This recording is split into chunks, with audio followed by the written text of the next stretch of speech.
السلام علیکم، امید ہے کہ آپ سب خیریت سے ہوں گے۔ آج ہم اسلامیات جماعت ششم کی درسی کتاب میں سے ایک سبق کا آغاز کریں گے۔ سبق کا نام ہے حضرت خدیجۃ الکبریٰ رضی اللہ تعالی عنہا۔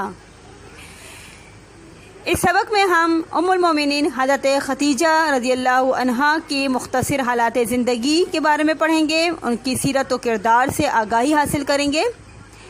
تو سبق کا آغاز کرتے ہیں۔ سب سے پہلے میں آپ کو تھوڑا سا ان کا تعارف کروا دیتی ہوں۔ ام المومنین حضرت خدیجہ رضی اللہ تعالی عنہا کا شمار انسانی تاریخ کی ان عظیم خواتین میں ہوتا ہے جنہوں نے اپنے کردار کی عظمت سے تاریخ کا دھارا بدلنے میں اہم کردار ادا کیا۔ آپ کا نام خدیجہ اور لقب طاہر تھا۔ آپ کے والد خویلد بن اسد قریش مکہ کے با اثر افراد میں سے تھے۔ تجارت میں ان کا بڑا نام تھا۔ حضرت خدیجہ کی والدہ فاطمہ بنت زائدہ عمدہ اخلاق کی مالک تھیں۔ حضرت خدیجۃ الکبریٰ رضی اللہ عنہا اپنے والد کی زندگی میں بھی تجارت میں دلچسپی لیتی تھیں۔ والد کی وفات کے بعد تجارت کی ساری ذمہ داری ان کے سر پر آ گئی، اور یہ وہ زمانہ تھا جب حضور اکرم صلی اللہ علیہ وسلم کی شرافت اور صداقت کا چرچا پورے مکہ میں تھا۔ آپ صلی اللہ علیہ وسلم کی دیانت کا سن کر خدیجہ نے اپنا تجارتی سامان شام لے جانے کی درخواست آپ سے کی۔ آپ صلی اللہ علیہ وسلم نے اس پیشکش کو قبول کیا، اور حضور اکرم کی صداقت، دیانت اور معاملہ فہمی سے حضرت خدیجہ کبریٰ کو اس تجارت میں پہلے سے زیادہ منافع ہوا۔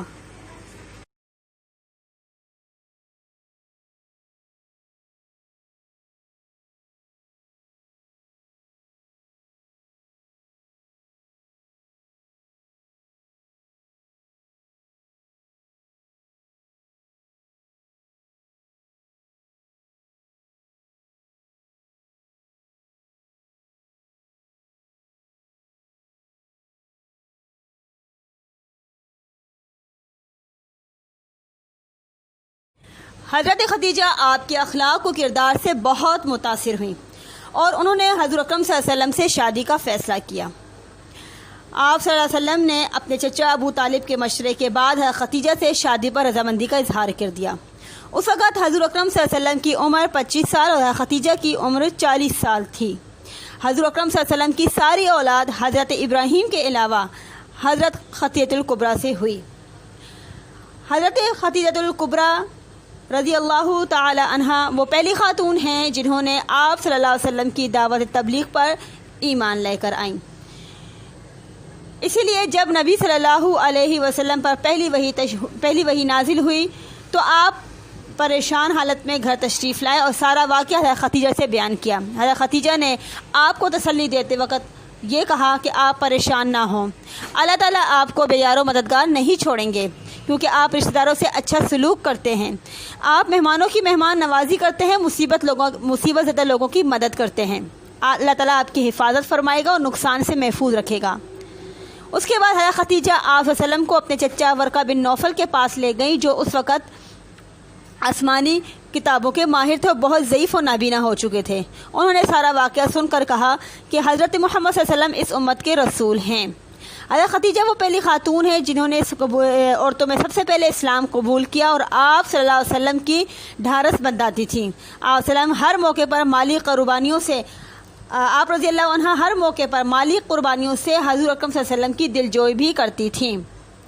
حضرت خدیجہ رضی اللہ تعالی عنہ کی سیرت و کردار بہت اعلیٰ ہے۔ آپ ایک وفا شعار بیوی تھیں، ہر مشکل میں حضور اکرم صلی اللہ علیہ وسلم کا ساتھ دیتی تھی اور کبھی بھی کوئی شکایت کا لفظ زبان پہ نہیں لاتی۔ آپ بہت اچھی ماں تھیں اور صبر و شکر کا پیکر بھی تھیں۔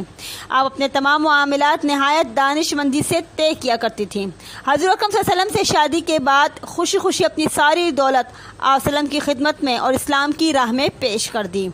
صلہ رحمی کرنے والی خاتون تھی، خاندان کے تمام لوگوں سے حسن سلوک کرتی تھیں۔ اس کے علاوہ غریب پرور تھی، اپنے پاس جو کچھ ہوتا وہ غرباء میں کھلے دل سے تقسیم کیا کرتی تھیں۔ دینی اور معاشرتی حالات میں اور معاملات میں حضور اکرم صلی اللہ علیہ وسلم کی تعلیمات پر پوری طرح عمل کرنے والی تھیں۔ حضرت خدیجہ الکبریٰ ہم تمام خواتین اسلام کے لیے ایک عمدہ رول ماڈل ہیں۔ ان کی سیرت طیبہ پڑھ کر ہمیں بھی چاہیے کہ ہم ان کی سیرت پر عمل کریں۔ حضرت خدیجہ کا انتقال 11 رمضان 10 نوی میں ہوا اور آپ کو مکہ مکرمہ میں دفن کیا گیا۔ وفات کے وقت آپ کی عمر 65 برس تھی۔ حضرت خدیجہ کے انتقال کے بعد کچھ عرصے بعد ہی آپ صلی اللہ علیہ وسلم کے شفیق چچا حضرت ابو طالب کا بھی انتقال ہو گیا۔ اس سال کے دوران نبی کریم صلی اللہ علیہ وسلم کو 2 صدموں سے دوچار ہونا پڑا، اس لیے آپ صلی اللہ علیہ وسلم نے اس سال کو عام الحزن یعنی غم کا سال قرار دیا۔ امید ہے پیارے بچوں کہ آپ کو یہ تمام جو میں نے خلاصہ بیان کیا ہے سبق کا وہ اچھی طرح سے سمجھ میں آ گیا ہوگا۔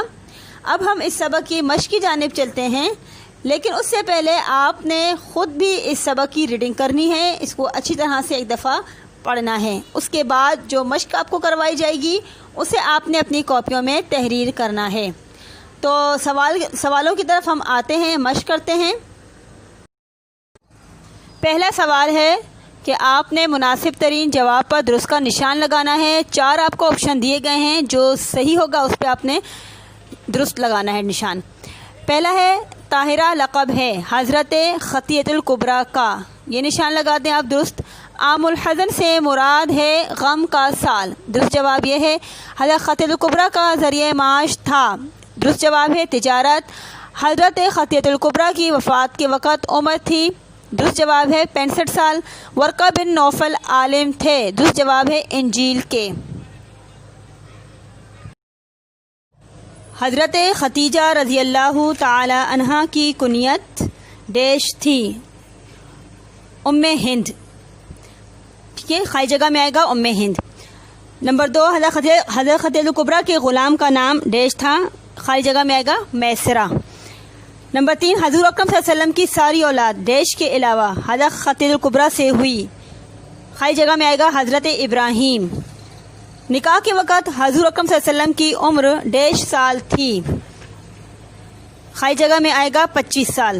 عام الحزن کا مطلب ہے، خالی جگہ میں آئے گا غم کا سال، ٹھیک ہے۔ آپ نے یہ خالی جگہ اور جو درست نشان لگانے ہیں یہ دونوں آپ نے اپنی کاپی میں تحریر کرنا ہے، ٹھیک ہے۔ اب ہم اگلے صفحے پر آتے ہیں۔ آگے آپ نے مختصر جواب تحریر کرنے ہیں اور مختصر جواب آپ کے 3 سے 5 جملوں پر مشتمل ہونے چاہیے، ٹھیک ہے، زیادہ تفصیلی نہ ہو۔ تو پہلا سوال ہے ہمارا، حضرت خطیۃ الکبریٰ کا نام و نسب مختصراً لکھیں، چیپٹر میں موجود ہے۔ سوال نمبر 2 ہے ورقہ بن نوفل کون تھے؟ سوال نمبر 3 ہے حضرت خطیۃ الکبریٰ اور حضور اکرم صلی اللہ علیہ وسلم کی باتیں سن کر ورقہ بن نوفل نے کیا کہا؟ سوال نمبر 4 ہے حضرت خطیۃ الکبریٰ اور حضرت وسلم کی شادی کا پس منظر مختصراً بیان کریں۔ سوال نمبر 5 ہے حضرت خطیۃ الکبریٰ کی دینی خدمات مختصراً لکھیں۔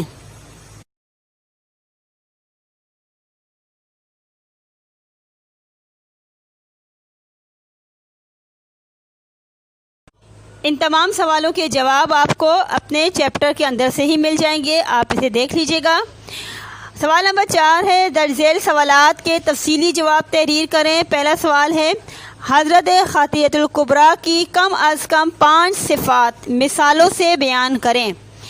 یہ بھی چیپٹر کے اندر موجود ہے، آپ نے ان کی سیرت پر لکھنا ہے، ٹھیک ہے، کہ وہ کیسی خاتون تھیں، ان کا جو ہے رہن سہن کیسا تھا، ان کا اخلاق کیسے تھا، معاشرتی لحاظ سے، معاشی لحاظ سے وہ کیسی تھی، وہ تمام باتیں، وہ تمام صفات جو ہے وہ اس چیپٹر کے اندر موجود ہے۔ آپ نے چیپٹر میں سے ہی لکھنا ہے، کم از کم آپ کے ایک صفحے پر یہ جواب مشتمل ہونا چاہیے کیونکہ یہ تفصیلی ہے۔ تو امید ہے کہ آپ کو یہ سبق اچھی طرح سمجھ میں آ گیا ہوگا اور آپ نے اسے سمجھ بھی لیا ہوگا اور اس کی مشق کو آپ نے کاپی میں حل کرنا ہے۔ اگر کوئی سوال ہے، کوئی مشکل ہے جو آپ کو سمجھ میں نہیں آئی تو آپ گروپ میں وائس میسیج کر سکتے ہیں، پوچھ سکتے ہیں، کوئی بھی سوال اگر آپ کے ذہن میں ہے تو آپ پوچھ سکتے ہیں، ٹھیک ہے۔ اور اگلی ویڈیو میں ہم پھر حاضر ہوں گے، تب تک کے لیے میں آپ سے اجازت چاہتی ہوں۔ اپنا ڈھیر سارا خیال رکھیے گا۔ فی امان اللہ، اللہ حافظ۔